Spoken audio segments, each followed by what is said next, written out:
In the summer of 1867, in a remote farming community outside Sedalia, Missouri, 8-year-old Timothy Caldwell became the subject of the most disturbing medical case study ever documented in the American Midwest.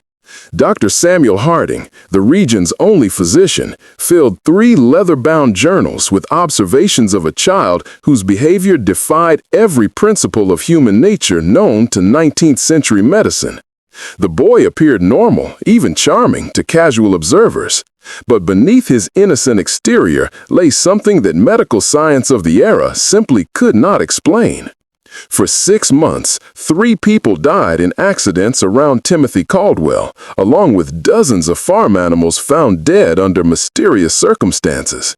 11 people who had all in some way crossed paths with a child whose smile never reached his pale blue eyes. The official records were sealed by local authorities and hidden away for over a century. But the truth about Timothy Caldwell reveals a darkness that challenges everything we thought we knew about the capacity for evil in childhood. The events that would make Timothy Caldwell infamous began not with violence, but with loss. The Missouri of 1867 was a state still bleeding from the wounds of Civil War. Towns like Sedalia had sent their young men to die on distant battlefields, leaving behind widows, orphans, and communities struggling to rebuild. The Caldwell farm, nestled in a valley 15 miles south of town, had once been prosperous. James and Martha Caldwell had built their homestead with dreams of raising cattle and corn, but those dreams died with James at the Battle of Wilson's Creek in 1861. Martha tried to maintain the farm alone, but consumption took her lungs in the bitter winter of 1865. Their son, Thomas, barely 21, inherited land he couldn't work and debts he couldn't pay. When Thomas received word that his brother William had died at Andersonville prison, leaving behind a widow and 8-year-old son, he saw both burden and opportunity. The boy Timothy would need a home, and Thomas needed help with the endless work of farming. Thomas Caldwell was a hard man, made harder by war and loss. His wife Sarah had grown sharp-tongued and bitter during their childless years. Neither was particularly suited for raising a child, especially one who arrived at their door in the spring of 1866, carrying nothing but a small cloth bag and eyes that seemed far too old for his young face. Timothy Caldwell was small for his age, with pale skin that burned easily in the Missouri sun, and blonde hair that his Aunt Sarah cut short to keep the lice away. He spoke little of his life before the farm, offering only fragments when pressed. His father had been a soldier, his mother had coughed blood.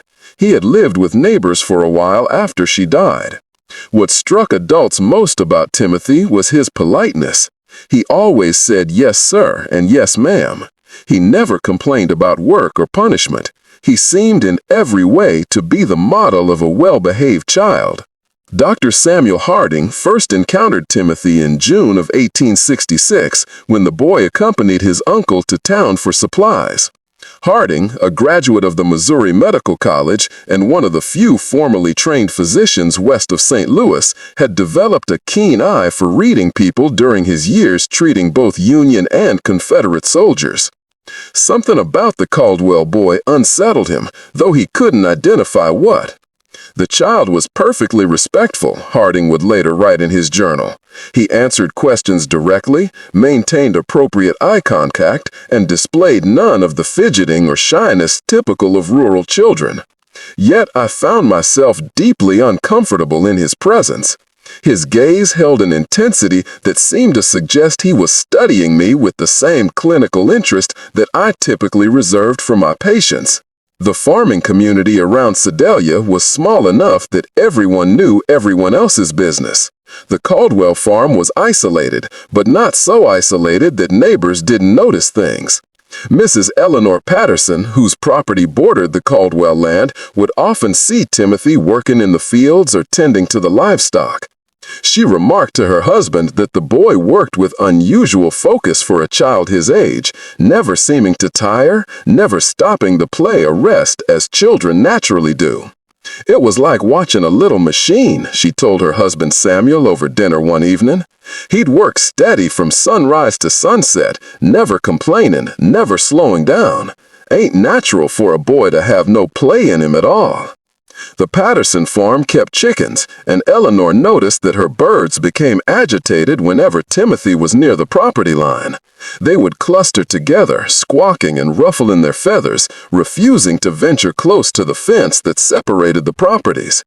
Her husband dismissed it as coincidence, but Eleanor couldn't shake the feeling that the animals sensed something about the boy that humans missed. The first death occurred on a sweltering afternoon in August 1866. Little Mary Fletcher, age 5, was the daughter of the town blacksmith and known throughout the community for her bright laugh and tendency to wander. She had been playing near Willow Creek, a shallow stream that ran between several properties, including the Caldwell farm. Timothy found her body. He arrived at the Fletcher home just as the family was preparing for supper, his clothes damp and his face pale with what appeared to be genuine distress.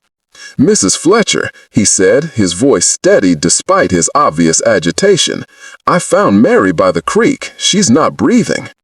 The search party that rushed to the creek found Mary Fletcher face down in water barely 18 inches deep.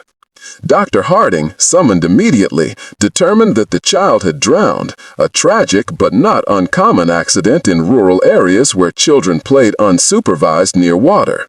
What troubled Harding was not the death itself, but Timothy's account of discovering the body. The boy provided an unusually detailed description of exactly where Mary had been found, the position of her body, and the condition of her clothing.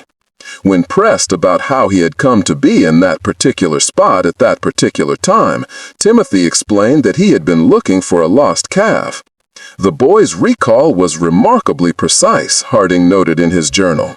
He could describe the exact position of the deceased child's limbs.